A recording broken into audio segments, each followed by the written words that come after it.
Je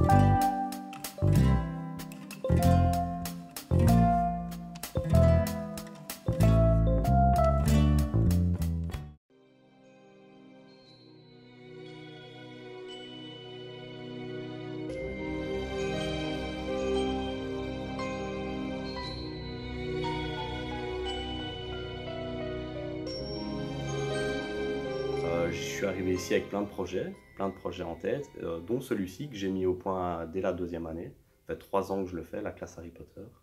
Et c'est vraiment un projet qui me tient à cœur déjà parce que bah, je suis fan de l'univers, j'adore encore aujourd'hui, je suis encore un enfant par rapport à ça.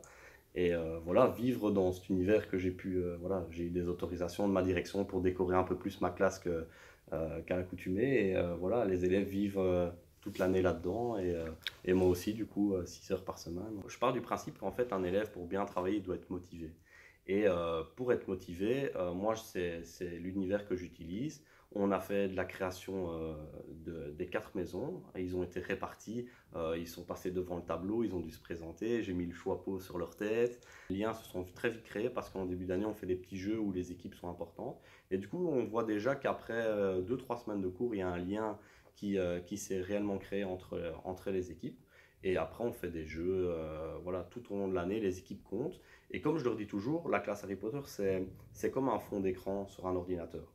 Les cours priment, il y a des professeurs qui n'interagissent pas forcément avec la classe Harry Potter, ils viennent simplement dans la classe donner leurs cours normalement, mais voilà, j'ai prévenu les élèves que ça ne devait pas engendrer un travail moins conséquent pour ce cours-là, par exemple. Alors ils perdraient des points pour leur maison Harry Potter. Ça interagit aussi au niveau de l'évaluation, ils peuvent se mettre par équipe, on fait des petites révisions qui peuvent être cotées dans du formatif, etc. Mais oui, ça change au niveau du savoir-vivre, au niveau, par exemple, un banc, je leur dis, voilà votre banc, il reste que le plumier sur le banc quand vous partez en récré, par exemple. Sans ça, ben voilà, je dis, bah, vous faites perdre 3 points à votre maison. Voilà. Et alors j'essaye de faire un maximum de points gagnés, pas des points perdus. Je préfère donner une récompense que plutôt une punition.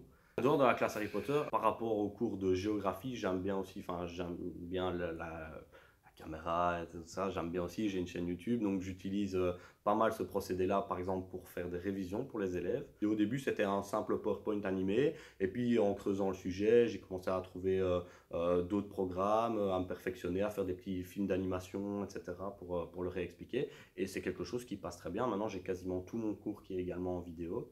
Donc je leur dis, ben voilà, vous n'avez pas compris une notion, vous voulez la revoir ou réviser de manière différente qu'en lecture, simplement. Ben voilà, une petite vidéo, vous pouvez, du coup, voilà, ça c'est les capsules vidéo, la chaîne YouTube, c'est un des plus gros projets aussi que j'ai réalisé. En environnement, cette année, on est sur un très très gros projet, parce que le festival Lacemo qui a lieu en juillet 2020 a proposé aux écoles de la région, ils aimeraient un court-métrage d'une école de la région en fait.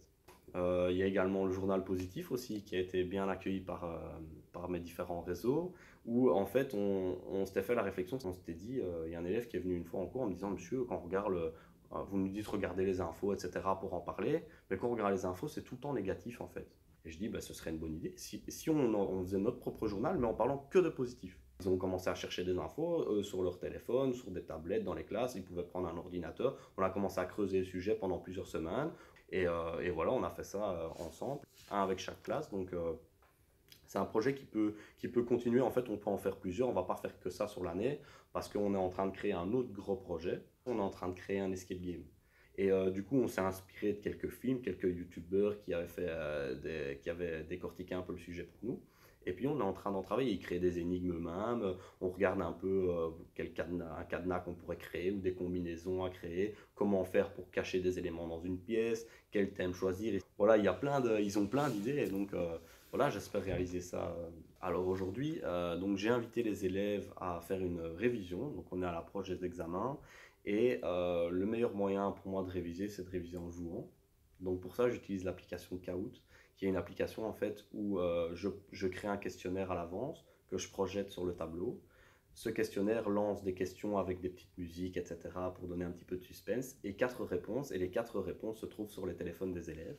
Donc ici, ils étaient classés en maison Harry Potter, chacun avec un téléphone et ils devaient se concerter pour répondre à la question.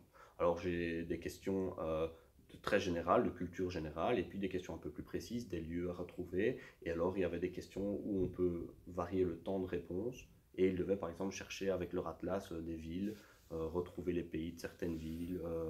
Ils devaient retrouver, on est parti un peu aussi dans l'histoire, de retrouver certaines dates historiques, des choses qu'ils avaient étudiées et qui sont importantes pour l'examen. Ben voilà, hier, je leur ai donné la feuille avec les objectifs d'examen. Je leur ai dit, ben voilà, vous pouvez déjà relire quelques matières et ce sera peut-être important pour le jeu de demain.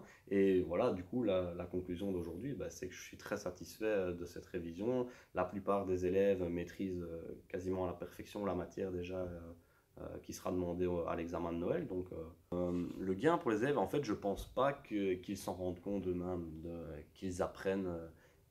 Ils jouent, pour eux, ils jouent vraiment, c'est le ressenti qui m'explique.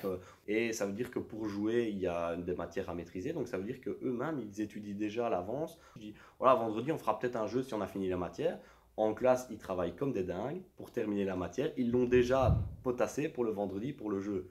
Parce qu'ils savent que ça a des répercussions sur leur maison et que ça existe depuis 3 ans. Donc, ils ont peut-être des grands frères, des grandes sœurs qui ont déjà participé à la classe Harry Potter et ils veulent battre le record de points de l'année de leur frère ou de leur sœur. Mais c'est vraiment quelque chose de sain. Il n'y a pas il y a pas d'animosité dans la compétition.